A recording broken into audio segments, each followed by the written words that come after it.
गुरु जी का खालसा, वाहे गुरु जी की फतेह। आज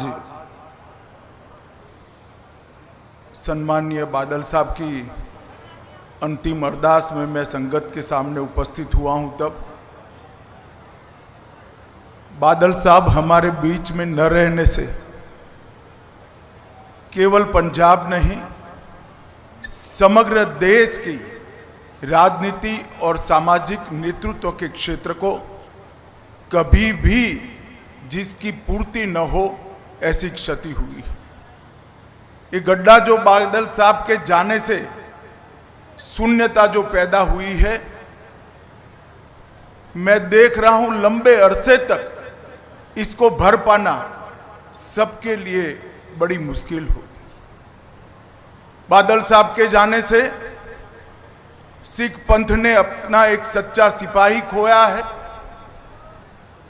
देश ने एक देशभक्त खोया है, किसानों ने अपना सच्चा हमदर्द खोया है और ढेर सारे राजनीतिक जीवन के उच्च मानांकों को सिद्ध करने वाले महापुरुष को खोया है।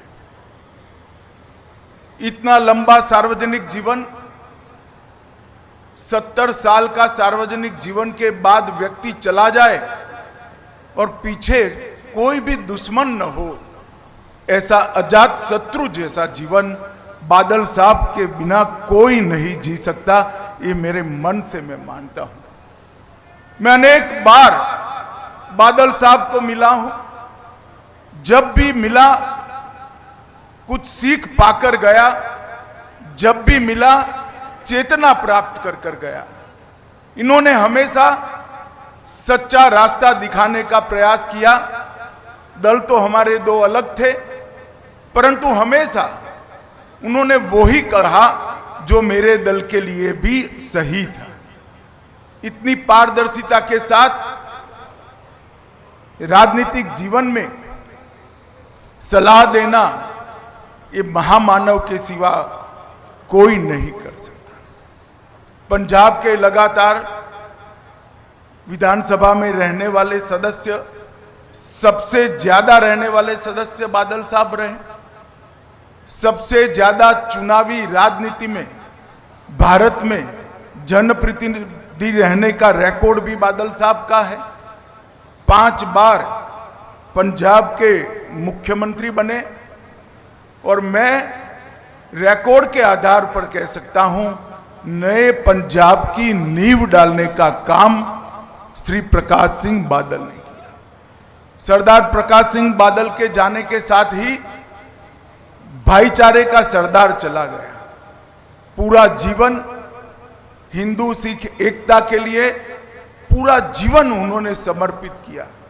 राजनीति में कई विरोध झेलने के बावजूद सबको एकजुट रखने के लिए बादल साहब हमेशा प्रयासशील रहे।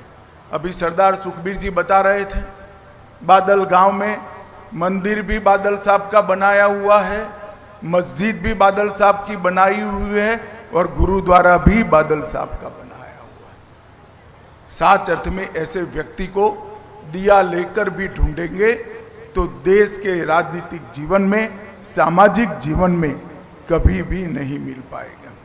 1970 से लेकर आज तक जब भी देश के लिए खड़ा होने का मौका आया, बादल साहब ने कभी पीठ नहीं दिखाई। सार्वजनिक जीवन में सबसे लंबा समय जेल के अंदर रहकर सिद्धांतों के लिए, पंथ के लिए संघर्ष करने वाला कोई व्यक्ति था तो सरदार प्रकाश सिंह बादल थे। इमरजेंसी की बात हो, मैं तो बहुत छोटा बच्चा था, मगर मेरे पार्टी के बड़ों से मैंने सुना, अकाल प्रकाश सिंह बादल अकाली दल में चट्टान की तरह इमरजेंसी के खिलाफ खड़े रहे, लोकतंत्र की रक्षा के लिए। कारगिल युद्ध हो, कोई भी लड़ाई हो या आतंकवाद की परछाई हो, हर जगह पे बादल साहब ने आसमान जितने ऊंचे व्यक्तित्व को ढाल की तरह देश के हितों के साथ खड़ा पाया। बादल साहब का जाना समूचे देश के लिए बहुत बड़ी क्षति है। सिर्फ सरदार सुखबीर और बीबी हरसिमरत जी के लिए नहीं, पूरे देश के लिए क्षति है। और मेरे जैसे सार्वजनिक जीवन के कई कार्यकर्ताओं के लिए भी ये अपूर्णीय क्षति है।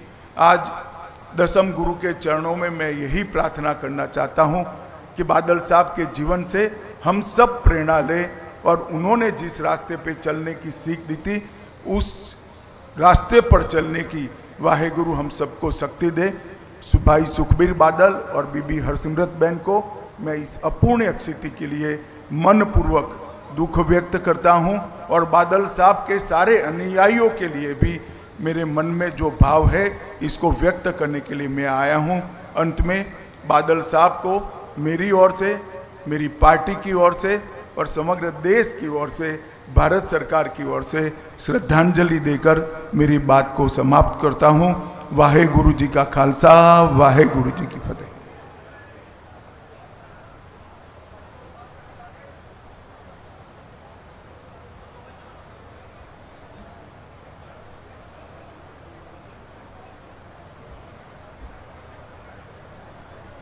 बहुत बहुत धन्यवाद है देश के गृह मंत्री अमित शाह जी का, जिहड़े बहुत वड्डियां गल्लां जिहड़े